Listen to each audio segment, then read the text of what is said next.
This is my reaction to Khamzat Chimaev versus Sean Strickland, which just took place in the main event of UFC 328, where Sean Strickland won the fight by decision. He did it!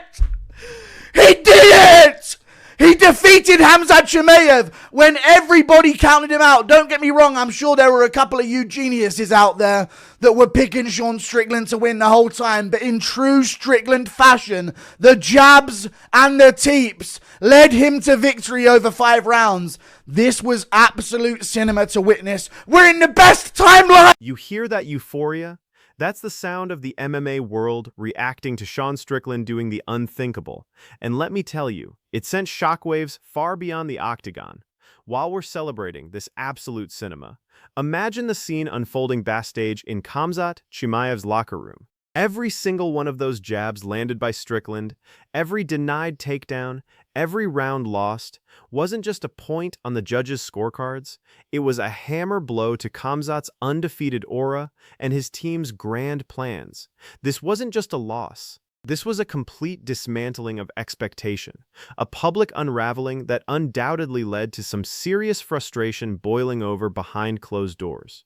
Strickland's win wasn't just a victory, it was the ultimate trigger for Khamzat Chimaev's Backstage meltdown. 3 rounds to 2. I've seen a lot of people out there saying robbery, but let me tell you this, we're going to go through the stats of the fight. I'm going to tell you how I scored it. Strickland won this fight very clearly. And this, listen, I know I don't take losses well, but we don't see a certain group of fans lose very often. But boy, when they do, are they full of excuses every single time. I might be biased, but even if I wanted Chimaev to win, he clearly lost rounds 2, 3, and 5. I can't believe I'm even saying this to you guys, but Sean Strickland. The delusion here is astounding, but it's exactly why Khamzat and his inner circle must have been absolutely seething backstage. You have the official scorecard, the clear visual evidence of who landed more and caused more damage, yet a vocal segment of fans are screaming robbery. This isn't just about protecting Chimaev's image, it's about a deeply ingrained belief in his invincibility that was brutally shattered. For Khamzat, who prides himself on being the wolf, hearing these weak excuses only highlights the uncomfortable truth. He was outfought, outsmarted, and outdamaged.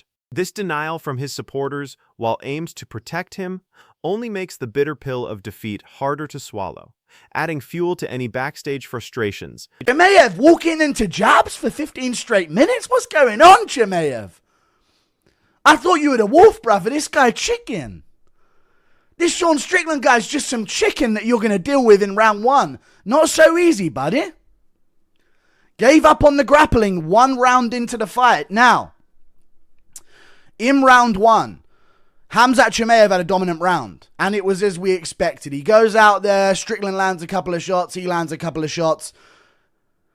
He shoots the takedown on Sean and controls him for the entire round. Nightmare scenario! This clip perfectly encapsulates the unraveling of the wolf persona. Khamzat, who projects an image of relentless aggression and an unshakable will, found himself repeatedly walking into Strickland's jabs for 15 grueling minutes. The commentator's sarcastic, "I thought you were the wolf, brother," isn't just a jab at Chimaev. It echoes the internal questions that must have plagued his corner. When your perceived invincibility, particularly your grappling dominance, is stifled after 1 round, it creates an immediate crisis. This shift from expected control to being effectively neutered is a stark reality check that would absolutely spark immense frustration and even anger in Chimaev and his coaching staff, questioning everything they believed about his path to victory. Round 1 against Duplessis for Chimaev, he didn't have to do much to control him. In round 1 against Sean Strickland, Khamzat Chimaev was trying his very best to submit Sean Strickland and actually go for a finish. Hooks in, looking for the back, dragging Strickland around, multiple takedown attempts, shifting his weight this way and that way. You can't do that like you can cling onto a body lock and knee someone in the thigh against the cage and lay in a crucifix position, putting nothing into your punches and getting your breath back. You just can't do it. That pace doesn't exist. The energy expenditure in that first round against Strickland was monumental for Chimaev, far more than against someone like Duplessis. He wasn't just holding position, he was actively hunting for submissions, grappling with a ferocity that demanded every ounce of his energy. This isn't the same as just clinging on for breath. This was a full-throttle attempt to finish. The commentator nails it. That pace doesn't exist over 5 rounds, especially when you're exerting that much against someone like Strickland. Knowing he blew his wad trying to finish in round 1, only for Strickland to survive, must have been a crushing realization, leading to immense physical and mental fatigue and a deep, self-inflicted frustration backstage. And Strickland picked up where they left off. And let me tell you this, Khamzat Chimaev, I'm actually surprised this guy made it to a decision. No respect. Sorry, no respect. Strickland let him go to a decision. No. On a real, I thought he was going to quit after round 2. He genuinely looked like he quit the fight in round 2. Because, dude, 2 of the biggest upsets in UFC history. Oh, yes! Prime Adesanya, Prime Chimaev. God! This is such a good outcome for me. I'm really enjoying life now, dude. The commentator's visceral joy here is palpable, and it's rooted in the shocking perception that Khamzat Chimaev, the Wolf, might have actually quit. To suggest he looked like he quit after just round 2 is a damning indictment of his mental fortitude, something his entire persona is built upon. This isn't just a tactical misstep, it's a perceived moral failure for a fighter of his supposed caliber. Imagine the humiliation and rage if he truly felt he folded under pressure, or if his coaches saw that flicker of surrender. That kind of self-doubt and public questioning would undoubtedly contribute to a potent cocktail of anger and disbelief backstage, feeding into the idea of him losing it after such an unexpected defeat. Shoots in early after some striking, but Strickland wobbles him on the feet at the start of round 2. A lot of people didn't see that. The commentary were massively in favor of Chimaev the whole fucking time. Dude, they were showing stats on... I don't blame people for thinking this is robbed. You're NPCs. You shouldn't be allowed to vote, but you're what the world wants because you're just mindless drones.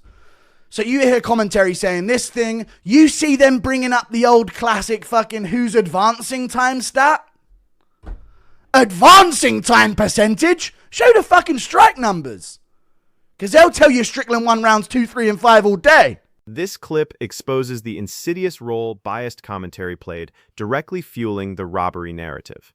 Strickland clearly wobbled Chimaev, a significant moment many missed due to commentators pushing a specific agenda. When the narrative is spoon-fed to mindless drones with misleading advancing time stats instead of actual strike numbers, it paints a distorted picture.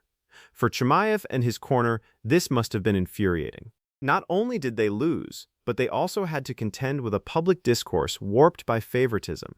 The perception of injustice, even when the reality points to a clear loss, is a powerful motivator for frustration, undoubtedly contributing to heightened tensions backstage post-fight. Round 2, Chimaev gets wobbled on the feet. Stung with a right hand when Sean still had some pop in his hands. You can't do that if you wrestle for that long. Cracked him with this right hand here, I think it was, because this is just when Chimaev has the cut on his nose, and his face was way worse. Way worse as the fight went on. Look at him! Ha! Look at him, dude!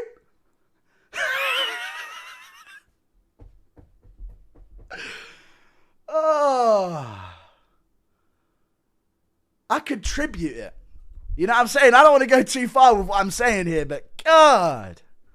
Look at that fucking face. Forget the scorecard for a second. Just look at Khamzat Chimaev's face. The commentator points out the cut on his nose, the swelling, how much worse he looked as the fight progressed.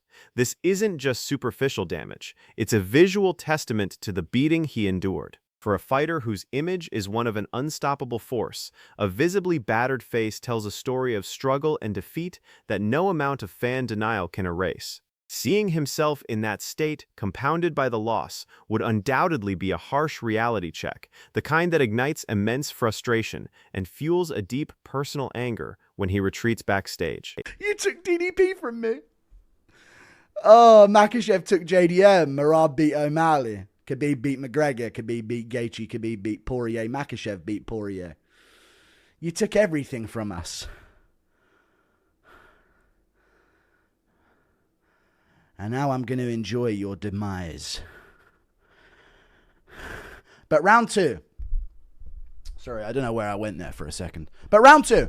Chimaev gets wobbled, shoots a bad takedown, and I'm going, uh-oh! I said it on my predictions, dude. I hope that there's a moment, and you know it's going to be great if Strickland wins because you're going to be saying, uh-oh, the takedowns ain't working, buddy. This raw, emotional outburst from the commentator highlights just how much was riding on Khamzat's success for his supporters, and conversely, how much his downfall means to his detractors. The sentiment, "You took everything from us," speaks to the frustration of seeing his dominant rise. Now, to enjoy your demise points directly to the collective satisfaction many felt as Chimaev's aura was shattered. But the real sting comes from his failed takedowns, the bread and butter of his game. To have his primary weapon neutralized, to shoot a bad takedown and then have them not working, is an ego-shattering moment that would absolutely lead to an eruption of anger and disbelief from Chimaev and his team backstage. Holds to his back. Oh, the disaster for him. Absolutely disaster. Strickland stays on top. He starts controlling Khamzat Chimaev on the ground, as you can see in Exhibit A. Right here on the screen. As you can see here, Strickland's on top of Chimaev because Chimaev can't hold him against the cage and lay on him, so he's folding on the ground like a bitch here in round two. Okay, shock twist. Strickland's on top. And even at the end of round two, I think again, Chimaev went for something and then just sort of like, oh no, he got back up at the end of round two, right? Went in for a takedown, couldn't get it, and just went and laid on bottom position. This moment, captured so vividly by the commentator, represents a seismic shift in the narrative surrounding Khamzat Chimaev. For him to shoot a takedown, fail, and then fold to his back with Strickland on top, that's a nightmare scenario for any grappler, let alone the Wolf. Chimaev being controlled, laying on bottom position, is a profound humiliation. It strips away his aura of invincibility, particularly his wrestling prowess. Imagine the coach's dismay, the fighter's shame, seeing their grappling phenom not only outstruck but also stifled and controlled on the ground. That kind of public wrestling failure would undoubtedly contribute to a furious and self-critical reaction from Chimaev backstage. I thought this guy's going to quit on the stool. It didn't go his way for a short moment against a man his size with full preparation, and he's fucking quitting. It looked like that. Round three. And this is what I want to tell you. Grappling cardio and striking cardio. You may think it's just cardio. Grappling cardio, striking cardio are two different reserves. Do you understand what I'm saying? They're two different tanks of cardio that you have. The accusation that Chimaev might have quit is devastating for any fighter, particularly one known for his ferocity. This isn't just about physical exhaustion, it's a question of mental toughness. The commentator astutely highlights the difference between grappling and striking cardio, suggesting Chimaev's tank was drained after a high-effort first round. When your body and mind can't keep up with your fighting philosophy, it leads to immense frustration. For Chimaev, recognizing this physical and mental breakdown, especially against someone like Strickland who keeps pushing, would undoubtedly lead to a deep sense of failure and a very angry, self-reflective moment backstage. Popped on the feet, caught with big shots, the swelling started to show up on his face, markings on the forehead, from Strickland jabbing away. Jabbing away, we can go to the striking stats here. White women giving it to Strickland. Poetic. Giving it to Chimaev, sorry. Stepping in on the side of Chimaev here against Sean Strickland. Listen, girls. Lock in. You know what I'm saying? This is all too poetic. We've seen this all before. Here, the commentator paints a clear picture of Khamzat Chimaev being systematically picked apart on the feet. The constant popping on the feet, caught with big shots, and the visible swelling and markings on his face are not just indicators of a tough fight. They are symbols of his inability to deal with Strickland's striking. For Chimaev, who often boasts about his striking ability, being out-jabbed and consistently hit, seeing his face transform under the onslaught would be an incredibly frustrating and confidence-eroding experience. The raw reality of being unable to stop the jabs would boil over into intense anger backstage. Two thought that Chimaev won. Classic. Not Saudi Amato, though. Yeah, dude, Saudi Amato coming in clutch. He could have ruined everything. But round 3. Quick letting him in, Sue. 43-29. For Strickland in round 3. How are you arguing this fight, by the way? The only way you could argue that Chimaev won this fight on the numbers and in the striking, which is what it comes down to because there was no significant grappling in rounds 3, 4, and 5, other than in round 4. But Strickland took no damage or anything in the grappling in round 5, got right back up and got back to work. The commentator's exasperation with Judge Sue highlights a perennial problem in MMA, biased or questionable scoring. While Strickland clearly dominated on the numbers in the striking rounds, the mere existence of a judge scoring for Chimaev feeds into the false narrative of a close fight or even a robbery. This would be profoundly infuriating for both Strickland's camp and for those who scored it fairly, but it cuts both ways. For Chimaev's team, even a single sympathetic judge could create a delusion of a close call, making the actual, undeniable loss even harder to accept. This mix of clear defeat and perceived judging inconsistencies would surely heighten any backstage frustration. Was land his overhand. He whiffed it so many times, and this is what makes Strickland great, is that he makes these guys miss so much in fights.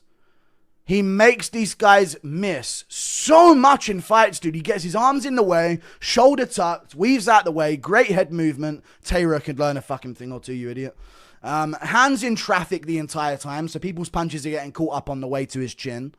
And he's just rolling with shots, moving out the way. Round 3 made Chimaev whiff so many times. What are the... This clip emphasizes a critical failure in Chimaev's striking game, his inability to land the power shots, specifically the overhand. The commentator highlights how many times he whiffed it, and how Strickland's defensive mastery made him miss so much. For a fighter who relies on finishing power, the inability to connect, to constantly hit air or block, is profoundly disheartening. It indicates a tactical miscalculation and a skill gap that Chimaev couldn't overcome. The sheer frustration of continuously trying to land a knockout blow, only to be evaded time and again, would undoubtedly be a major factor in his post-fight emotional state backstage. If you think Chimaev won that round landing 22 shots to 31, you're an idiot. Strickland was landing the right hands in round 5. Strickland was popping his face off with a jab. Strickland was, by the way, the damage of this happened in round 5. Strickland was causing his eye to be swollen shut, blood all over his face, nose leaking blood, sorry. Markings on his eyes, on his forehead, on his eyebrows. Strickland caused this damage in round 5. Round 5 was the definitive nail in the coffin, and the commentator vividly describes the brutal reality for Chimaev. Strickland wasn't just landing, he was causing significant damage. Eye to be swollen shut, blood all over his face, nose leaking blood. This wasn't a tactical loss. This was a physical dismantling in the championship round. For Chimaev, who came in with an aura of invincibility, to be visibly brutalized in the final minutes would be a profound blow to his ego and self-image. The visible evidence of his defeat, etched onto his face, would undeniably escalate any backstage frustration into raw, unadulterated anger. You guys need to watch what's actually fucking landing out there. This has costed Strickland so many times before. He got robbed by Cannonier for this same shit. You need to really have an eye for this game, or don't fucking speak about it, dude. Chimaev was whiffing shots in round 5 off the shoulder, barely whiffing with the right hand, and Strickland was sticking it right in his face. Pause. And catching him with massive shots. And other than Strickland's busted nose, where's the swelling really? A little black eye here. Look at Chimaev's face, man. You know? Different level of damage, the swelling on his eye that was caused. It was really just Strickland's nose that took damage this fight. The commentator's frustration here is directed squarely at those who refuse to acknowledge the obvious. The difference in damage. He calls out viewers to watch what's actually fucking landing, emphasizing how Chimaev's face was a fucking mess compared to Strickland's. This disparity in physical toll is crucial. It's not just about who landed more, but who landed with impact. For Chimaev and his team, facing the indisputable visual evidence of such a one-sided beating, while also hearing arguments of a close fight or a robbery, would be maddening. The undeniable physical reality of the loss would clash fiercely with any lingering denial, contributing to a volatile backstage atmosphere. A lot of people are shitting on this. You know, I saw a lot of comments out there saying, a lot of comments on the UFC posts and stuff. You know, thinking they're watching a rigged fight. Most boring UFC title fight of the history. Not Chimaev Duplessis! They ain't even fucking hiding their bias. Fucking hell. I think Khamzat got a virus in the middle of the fight. Oh my god, Khamzat, who nearly died to COVID, got beaten by a guy from Corona, California, baby. Sean Strickland. I'm seeing comments everywhere saying some shit, dude. Fight was pretty close, but I think Khamzat won round 1, 3, and 4. Shut up! These comments are a masterclass in fan delusion, and they highlight the impossible situation Chimaev and his team face. Accusations of a rigged fight or claims of Chimaev having a virus are not just disrespectful to Strickland. They are a desperate attempt to protect Chimaev's image at all costs. Imagine being Khamzat, knowing you were clearly beaten, and then seeing your most ardent supporters invent conspiracies or excuses for your performance. This isn't comforting, it's likely infuriating. It suggests an inability to accept legitimate defeat, which would create a toxic environment for Chimaev trying to process what went wrong. The sheer audacity of these claims would undoubtedly fuel a serious backstage temper tantrum. But give him the win like strikes plus volume, takedowns, and control time. Think about the control time. This is what the fans are doing. Hey, brother, please. But the control time. But the control time. Get fucked. Get fucked, dude. It's about damage. Look at your boy's face. It's a fucking mess. And he don't want the rematch either. He said he wants to move to light heavyweight. UFC proves why it's all just business. Created scripted rivalry between these guys. What? Dude, these guys are losing their mind. Created scripted rivalry between these guys and created all hype. And as a Strickland fan, it's kind of filled, yeah, dude, you're a Strickland fan, dude. The commentator rightly dismisses the control time argument, emphasizing that damage is paramount in MMA scoring. This clip brilliantly lays bare the flawed logic used by Chimaev's loyalists to justify a win. But the real kicker here is the mention of Ali Abdelaziz, Chimaev's manager, openly talking about a move to light heavyweight. That's not just post-fight speculation, it's a strategic retreat. When your manager is openly discussing changing divisions immediately after a loss, it signals a deeper crisis of confidence and a profound acknowledgement of defeat within the camp. This strategic shift is a direct consequence of Khamzat losing it over his middleweight aspirations. Just blurting out shit. Shit out of their mouth, just fucking falling out of it. Shut it. Your boy got smoked, okay? You got fraud checked by Sean Strickland. It should have been a draw. It was very close. No 10-8 round. No draw round. No draw. I could go through these comments all day. Dude. Look at these comments, though, dude. They really can't take it. The sheer desperation in these fan comments, accusing the UFC of a scripted rivalry and betting predictions, screams of an inability to process a legitimate defeat. The commentators retort that Chimaev got fraud-checked by Sean Strickland hits hard because it's the truth many refuse to accept. For Khamzat, already reeling from the loss, seeing this level of irrational denial from his fanbase could be incredibly frustrating. It trivializes his actual struggles in the cage and replaces them with conspiracy theories, making it difficult for him to genuinely reflect on his performance. This collective meltdown from his fans only amplifies the turmoil he must be feeling backstage. Chimaev's now... This is the thing with Khamzat Chimaev. Strickland's one of the greatest fighters of all time. At middleweight. Like, he's top 3. Is he above Adesanya? Well, he beat Adesanya. This win is one of the greatest wins in middleweight history. Fact. That's a fact. His win over Adesanya is one of the greatest wins in middleweight history. So is Weidman's over Anderson Silva.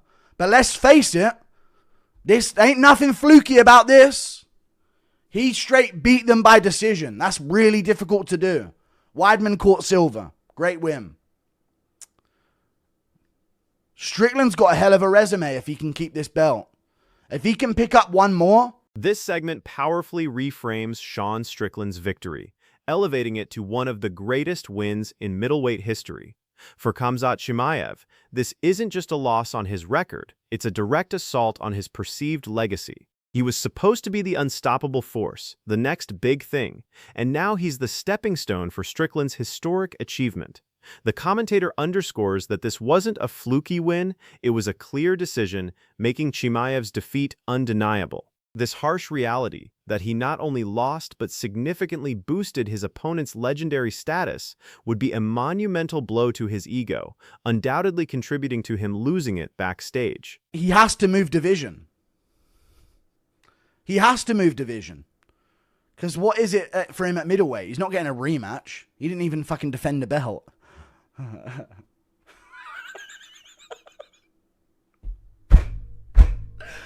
Oh, man.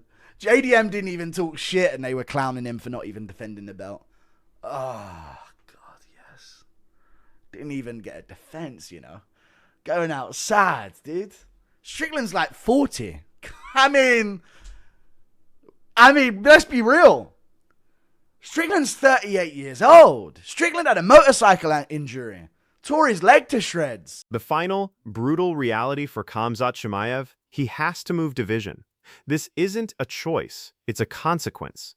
He's not getting a rematch, and the dream of middleweight dominance is shattered before he even defended the belt. The commentator's comparison to Strickland's age and past injury highlights the sheer upset and the unexpected nature of Chimaev's defeat against a seemingly less formidable opponent. This forced divisional change, born purely out of a decisive loss, is the ultimate manifestation of his shattered aspirations. It confirms the magnitude of his backstage frustration, a complete and utter emotional reckoning with the end of his middleweight reign.